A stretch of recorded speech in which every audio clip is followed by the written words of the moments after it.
کام شروع کیا ہے انہوں نے. لاہور تشنیدی کے عالم میں تھا. وحید اللہ صنعتی مرحوم کے بعد لاہور میں مرثیہ اور مصالحے کا دور ختم ہو. کاظم ناصری اللہ ان کو قوت عطا فرمائے, انہوں نے اس کو مہمیز دی اور یہ نیا سلسلہ شروع کیا. اللہ ان کو کامیابی عطا کر رہے ہیں. میں اجازت بزرگوں کی نب ایک مشکل کام ہے جو ہر کس و ناقص کی بات نہیں, کہ بس کی بات نہیں. اس کے لیے موضوع پر مکمل نظر, دقیق مطالعہ اور خود صاحب فکر و دانش ہونا بہت ضروری ہے. مگر اصل موضوع پر آنے سے پہلے مولانا مرتضیٰ حسین فاضل اکرم مرحوم کا ایک اجمالی تعارف کرانا ضروری ہے, تاکہ جو سامعین متعارف نہیں ان کو معلوم ہو سکے کہ خدائے سخن انیس علیہ الرحمہ پر بات کرنے والے علم و ادب کے کس مقام کے مالک ہیں. فاضل اکرمی میں اس لیے یہ پیش کیا میں نے کہ یہاں مرحوم ڈاکٹر صفدر زیدی صاحب کی صاحبزادی تشریف فرمائیں, جن کو لاہور میں فراموش بھلا دیا. میں نے لفظ بھلا اس لیے دیا کہا ہے کہ ان کو اگنور نہیں کیا گیا. بظاہر لگتا ہے کہ جان بوجھ کر ان کے لگائے ہوئے بہت سے پودے بہت بڑے بڑے قداور درخت بنے, بزرگوں کو معلوم ہے. اس لیے تھوڑا سا تعارف مولانا کا کہ فاضل اکرمی مرحوم 1 اگست 1930 کو علم و ادب اور ثقافت کے گہوارے لکھنؤ کے محل نخاس میں پیدا ہوئے, جو بجائے خود علم و ادب کا معدن تھا.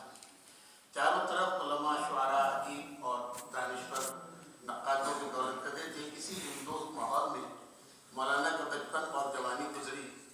مطالعے اور تحریر کا ذوق گھر سے پایا. ایک مشترک علمی گھرانے کے چشم و چراغ تھے. گھر میں اور محلے کے بزرگوں کی علمی محافل میں سہقل ہوئی اور اتنا چمکے کہ نہ صرف بر صغیر بلکہ عربستان اور ایران, یورپ اور روس تک قطب تارہ بن گئے. اگر وہ یہ فلسفہ, یہاں ادب سے مراد ادب فارسی, عربی اور اردو ہے. مذہب ہو یا منطق, تفسیر ہو یا حدیث, ہر موضوع پر قلم اٹھایا. 350 ایسی تحریریں چھوڑی کہ علمی و ادبی دنیا انگوش بدندہ ہے. افسوس ایسے گہربار نابغے کو کما پہچانا نہ جا سکا. اردو ادب میں غالب و آتش, ناصف و دبیر ہر پر نہایت فقیہ کام کیا. آج ہم حضرت انیس فاضل اکرمی کی نظر میں ایک پہلو پر بات کریں گے. بات شروع کرنے سے صرف پہلے جہاں المیہ ہے جو ہوا ہے کہ مجلس ترقی ادب نے صدی کے موقع پر, 19ویں صدی کے موقع پر کلیات انیس مراثی انیس چھاپی تھی مولانا مرتضیٰ فاضل کی. اس میں ہر مرثیے سے پہلے مرثیے کا تعارف تحریر فرمایا تھا مولانا مرحوم نے. جو نئے ایڈیشن میں انہوں نے چھاپا ان کا شکریہ, دوبارہ ایڈیشن, لیکن اس میں وہ ختم کر دیا گیا, وہ حذف کر دیا گیا, جو بہرحال ایک مناسب بات نہیں ہے. اس کا تذکرہ اس 150 سالہ پروگرام میں ضرور ہے کہ صدی پر یہ ہوا اور 50 سال بعد یہ اس میں تحریف کر دی. مولانا کا کہنا ہے کہ میر بابر انیس نے جس دور میں آنکھ کھولی وہ ابتلا کا دور تھا. دلی گزر چکی تھی, مسلمان کمپنی بہادر کے ہاتھوں شکست کھا کر پریشان حال تھے. اگرچہ اودھ اور لکھنؤ کے حالات بدل بہتر تھے, اسی لیے گرد و نواز سے اجڑے ہوئے روسا اور نامور شعراء لکھنؤ میں جمع ہو رہے تھے. جنگ آزادی کے شکست خوردہ جرنیل اور سپاہی دل برداشتگی اور قد کی زندگی گزار رہے تھے. ماحول میں یاسیت اور افسردگی غالب تھی. کوئی دانشور یا رہنما اس طرح متوجہ نہیں تھا. نفسا نفسی کے دور تھا. شعراء اور ادیب قدیم روایات اور موضوعات کو ترک کرنے پر تیار نہ تھے. ایسے میں میر انیس, جن کا خاندان مرثیہ گوئی اور مرثیہ خوانی میں بہت قد آور جانا اور مانا جاتا تھا, سند کی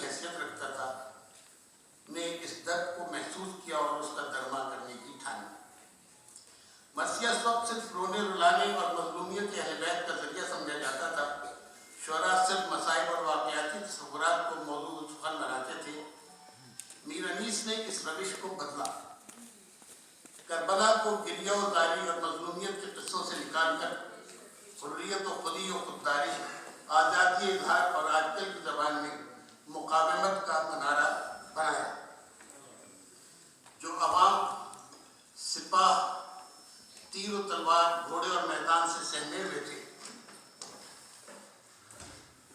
ان میں امید اور فتح کی کرن دکھا کر جینے کا سلیقہ بتایا۔ ایک مرثیے میں بہت بوڑھے اور تھکے ہوئے سپاہی کے لیے حبیب ابن مظاہر کو نمونہ بنا کر پیش کیا۔ فرماتے ہیں، گردن جو جھکی جاتی ہے سرتن پر گراں ہے، افسوس بہار چمن خزاں ہے، جو تیر سقط تھا صبح اب مثل کماں ہے، جانے کہ یہی گوشہ مرتب کا نشہ ہے تیغوں کی کھاروں سے گزرنا کوئی دم ہو، ہر دم یہ دعا ہے کہ نہ لفظش ہو قدم ہو۔ پھر اسی بوڑھے سپاہی کو یاسیت کی کیفیت سے نکال کر عزم و ہمت سے بھرپور سپاہی کا نمونہ بنایا اور کچھ اس طرح رجز پڑا، اتنے رجز پڑھ کے پکارا اور کچھ انجام، اے قوم حبیب ابن مظاہر ہے میرا نام، ہوشیار کیا بیان سے کسی ہے یہ خمسام، وارث کا دشمن کے لیے وارث کا ہے دشمن کے لیے موت کا پیغام، یہ تیر نہیں وہ کہ دمے ہر رکے گی، میں تم سے رکوں گا نہ میری زر۔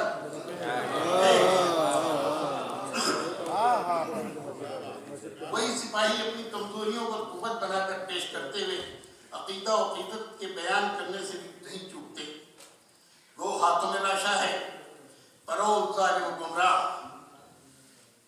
گر کوہ کو چاہوں تو اکھاڑوں صفت گاہ، ان ہاتھوں کی قوت کا نہیں تو ابھی آگاہ، ہے قدر شناس ان کا جگر بندے ید اللہ، پیری میں جو ہے پشت خمیدہ تو کیا ہے، جس خاک میں جانا ہے ادھر سر بھی جھکا ہے، میں تیروں کا برسے تو کبھی منہ کو نہ موڑوں، نیزوں کا ہر ایک بند انہی ہاتھوں سے توڑوں، ہاتھ آؤ تو سر ایک کا پھوڑوں، جیتا شہ مظلوم کے دشمن کو نہ چھوڑوں، کچھ ڈھال کی چاہت نہیں مشتاق اجل کو دانتوں سے چبا جاؤں گا تلوار کے پھل کو۔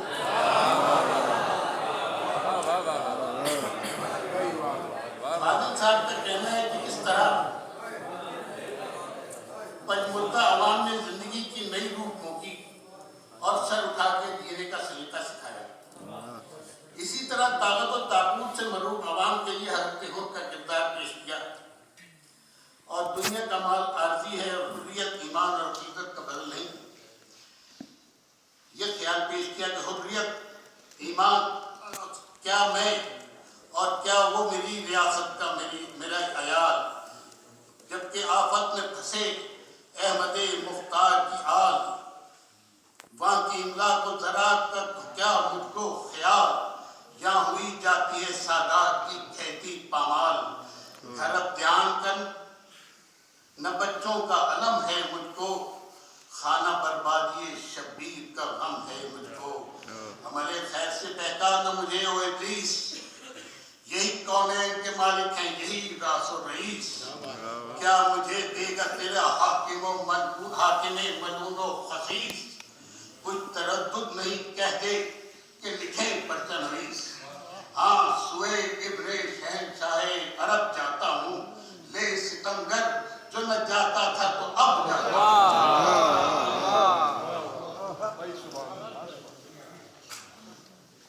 اسی خود کو حوصلہ دینے کے لیے فرماتے ہیں کہ تنہا ہے غلام اور بہت مظلم ہیں، آئی آغاز کیا حر تیرے حامی ہم ہیں۔ پھر خودی و خودداری عزت و حمیت کو اس طرح جگاتے ہیں کہ محتاجی سے کچھ کم رتبے عالی نہیں ہوتا، عزت وہ خزانہ ہے جو خالی نہیں ہوتا۔ ظالم اور بے حوص حکمرانوں کی حقیقت بیان کرتے ہوئے مظلوم اور پسے ہوئے کی ہمت بڑھاتے ہوئے فرماتے ہیں، کچھ خار مغیلہ گل تر ہو نہیں جاتا،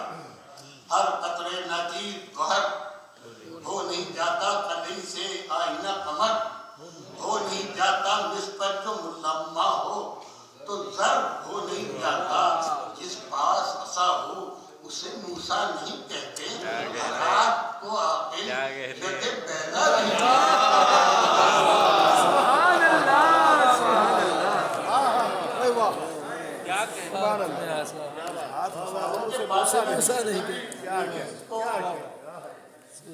اس دور کا مصلح دانشور اور نواز حکیم سمجھتے ہیں جو قوم کی کو مایوسی اور پراکندگی کے گرداب سے نکلنے کی راہ کربلا کے ذریعے سمجھاتے ہیں، جن کی زبان عام ہے مگر عامیانہ نہیں، سادہ ہے مگر سنجیدہ ہے، انداز ایسا ہے کہ سامع منظر میں اتنا محو ہو جائے کہ خود اس کو اپنا حصہ محسوس، اس کا حصہ محسوس کرنے لگے، اور یوں حضرت انیس پیام زندگی اس کی روح میں اتر گئی۔ طاقت اور تعداد کی کمی کا رونے والوں سے مخاطب ہوتے ہوئے خبردار، ڈرنا یا دشمن کے ساتھ مل نہ جانا، غالب ہمیں ہی ہونا ہے۔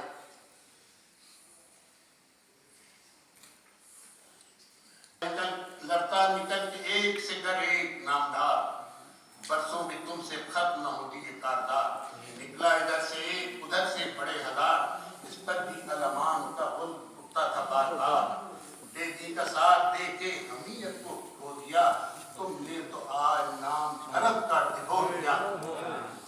نوجوانوں اور تمثلوں کے لیے حضرت محمد کی مثال دے کر مقاومت اور شکست تسلیم نہ کرنے کا تذکرہ فرماتے ہیں۔ احتیاط ادھر لگا چکے آقا خاص عام، تیار ادھر علم ہوا، ادھر ہوا علم سید الانام، کھولے سروں کو گرد تھیں سیدانیاں تمام روحتی تھیں، تھامے چوب علم خواہر امام، تیغیں کمر میں دوش کا شملے پڑے ہوئے، زینب کے لال زیر علم کھڑے ہوئے، ماؤں کو سمجھایا کہ اولاد کو ڈرانا نہیں بلکہ اسلاف کی بہادری کے قصے سنا کر حوصلہ بڑھانا ہے اور آمادہ تحقیق رکھنا ہے۔ تم کیوں کہو کہ لال خدا کے ولی کو ہو، فوجیں پکارے خود کے نواسے علی کو۔ تیاری کو جس طرح بیان کرتے ہیں کہ جو مرد ہیں پہلے وہی مر جاتے ہیں پیارو، آزردہ ہوں پر خیر خوشی اب ہے سگارو، صدقے گئی الجھی ہوئی زلفوں کو سنوارو، والی یہ تمنا ہے کہ سر ماموں کا بارو، سر دے کے جسے پاتے ہیں وہ راہ یہی ہے، صدقے گئی شادی ہے یہی، بیاہ یہی ہے۔ خدا سبحانہ نے ایک خونی اور ہولناک معرکے کو شکست خوردہ قوم کے معرکے میں شکست خوردہ قوم کو عیش و طرب کے نغمے سنا کر غم و اندوہ سے آزادی نہیں دلائی، بلکہ ظلم و جبر کے واقعات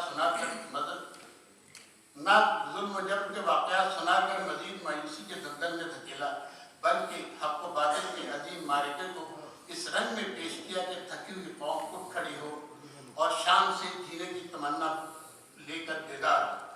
اور کربلا جس طرح دائمی فتح کی علامت ہے، اسی طرح اس کی جزیات اور کردار کی ایمان اور اخلاق کے انسانیت کی اعلیٰ افطار، بہادری اور جانثاری کے لیے بہترین نمونۂ عمل ہے۔ ہر دور کے لیے پسے ہوئے عوام کے لیے مشعل راہ ہیں۔ یہاں حضرت انیس نے اس باریک نکتے کو بھی ملحوظ خاطر رکھا کہ ان کی طرف سے جو پیغام جا رہا ہے وہ بغاوت یا خودکشی کا پیغام نہ بن جائے، بلکہ مقاومت اور دفاع کے لیے ہر دم تیار رہنے کا درس، ڈسپلن اور اصولوں کو قائم رہنے کا پیغام ہو۔ یہی وجہ ہے کہ انیس کو ہر دور کا شاعر کہنا بے جا نہ ہوگا۔ انیس آج 1.5 صدی گزرنے کے باوجود پڑھے سنے اور سمجھے جاتے ہیں۔ شاید اللہ نے یہ دعا ان کے